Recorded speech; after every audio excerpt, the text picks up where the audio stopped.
Congress party senior నేత.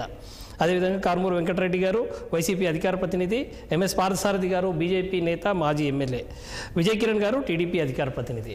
First Mastan వలి గారి దగ్గరికి వెళ్దాం. మస్తాన్ వలి గారు, ఏంటి పిల్ల కాలువలు సముద్రంలో ఎప్పుడు కలుస్తున్నాయి? మీరు కలవడానికి మీరు ఏమి ప్రయత్నాలు చేస్తున్నారు? ఉద్దేశం చాలా దేశంలో ఉన్నటువంటి జరిగినటువంటి పరిస్థితుల ఆధారంగా కాంగ్రెస్ పార్టీ అధ్యక్షురాలు గారు మాట్లాడారు. దీంట్లో స్పష్టంగా ఏంటంటే ఎక్కడైనా కూడా ఇప్పుడు మీరు చూడండి, దేశంలో ఉన్నటువంటి రీజనల్ పార్టీస్ సొంతంగా ఎక్కడ కూడా తమ సొంత బలంతో వచ్చినటువంటి పరిస్థితి లేదు. ఒకవేళ వచ్చినా కూడా కేంద్రంలో ఉన్నటువంటి అధికారంలో ఉన్న ప్రతిపక్షంలో ఉన్నటువంటి పార్టీలతో అక్కడ మద్దతు ఇవ్వటమో లేదా ఆ పార్టీకి అంశాల వారి మద్దతు అనేటటువంటి ఒక ముసుగులో మద్దతు ఇచ్చేటటువంటి పరిస్థితి. ఇవాళ ఏంటంటే మన దగ్గర కాంగ్రెస్ పార్టీ అధికారంలో ఉన్నప్పుడు ప్రాంతీయ పార్టీలకు ఒక గౌరవప్రదమైనటువంటి పరిస్థితి ఉండేటటువంటిది. కానీ గడిచిన 10 సంవత్సరాల్లో నరేంద్ర మోడీ గారు ఎన్డీఏ ద్వారాగా ప్రధానమంత్రి అయినా లేదా మొదటిసారి ఎన్డీఏ కూటమి, రెండోసారి పూర్తి బలం వచ్చినప్పటికి కూడా ఈ దేశంలో ప్రాంతీయ పార్టీలన్నిటినీ కూడా మింగేశాడు. ప్రాంతీయ పార్టీల యొక్క ఉనికిని లేకుండా చేయడం జరిగింది. మీరు అది పంజాబ్లో అకాలీదళ్ చూసుకోండి, మహారాష్ట్రలో శివసేన తీసుకోండి, అట్లానే తమిళనాడు డిఎంకే తీసుకోండి, కర్ణాటకలో జేడీఎస్ తీసుకోండి, అట్లానే ఒరిస్సాలో BDS BJP Naveen Patnaik party తీసుకోండి, అస్సాంలో అస్సాం గణ పరిషత్తు, ఇలాగా ప్రతి చోట కూడా ప్రాంతీయ పార్టీలు తమ యొక్క మనుగడ కష్టమైపోయేటటువంటి పరిస్థితి. కానీ ఇక్కడ ఉన్నటువంటి పరిస్థితి ఏంటంటే ఉన్న రీజనల్ పార్టీస్ పూర్తిగా జాతీయ పార్టీ యొక్క సఖ్యతతో వాళ్ళ యొక్క కనుసన్నల్లో నడుస్తున్నటువంటి పరిస్థితి. ఆ పరిస్థితి దృష్టిలో తప్పకుండా ఉన్నటువంటి పిల్ల కాలువలన్నీ కూడా జాతీయ పార్టీల్లోకి సముద్రంలో కలవాల్సిందే అనేటటువంటిది. ఇప్పుడు ఏంటంటే భారతీయ జనతా పార్టీలో మొన్నటిదాకా తెలుగుదేశం పార్టీ అధికారం పోయిన తర్వాత తెలుగుదేశం పార్టీలో ఉన్నటువంటి సీఎం రమేష్ గారు కానివ్వండి, సుజనా చౌదరి గారు కానివ్వండి, టీజీ వెంకటేష్ గారు కానివ్వండి, ఆదినారాయణ రెడ్డి గారు కానివ్వండి, ఇలాగ అనేక రకాలైనటువంటి బ్యాంకింగ్ కరప్టెడ్ దానిలో ఉన్నప్పుడు భారతీయ జనతా పార్టీ వీళ్ళందరినీ కూడా దేశద్రోహులుగా చిత్రీకరించినటువంటి పరిస్థితి.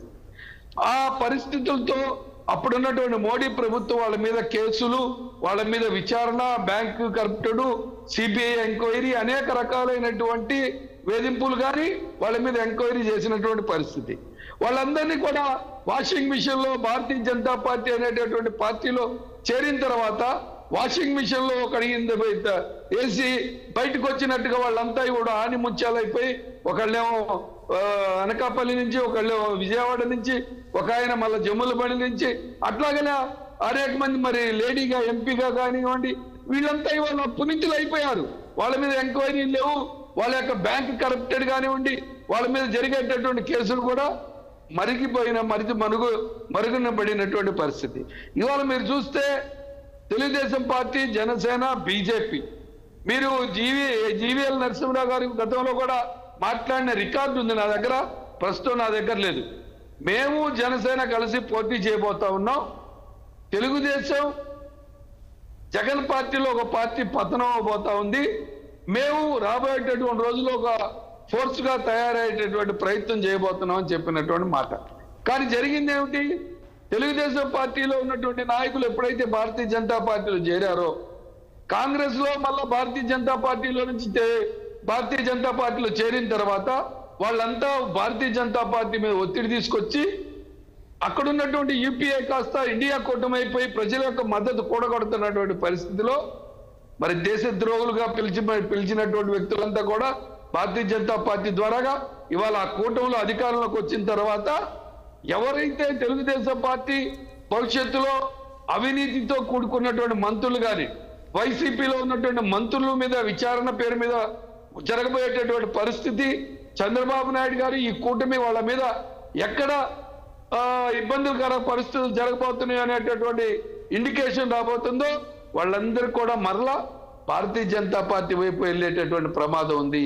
కానీ కొంతమంది కాంగ్రెస్ పార్టీలో చాలా పెద్ద నాయకత్వం వహించిన వాళ్ళు వాళ్ళంతా కూడా వైసీపీలో ఉన్నటువంటి పెద్దలు ఇంక్లూడింగ్ జగన్మోహన్ రెడ్డి గారితో పాటు వీళ్ళంతా కూడా భారతీయ జనతా పార్టీ, జనసేన, తెలుగుదేశం కూటమి పెట్టేటటువంటి కేసులు కానీ విచారణలు కానీ మరి వాళ్ళ మీద ఇబ్బందులు పెట్టిన పరిస్థితినప్పుడు తప్పకుండా సముద్రం లాంటి జాతీయ పార్టీలో వస్తారు, ఈ ప్రాంతీయ పార్టీలు ఎండిపోయే ప్రమాదం వస్తుంది అనేటటువంటి కోణంలో చూడటం జరిగింది.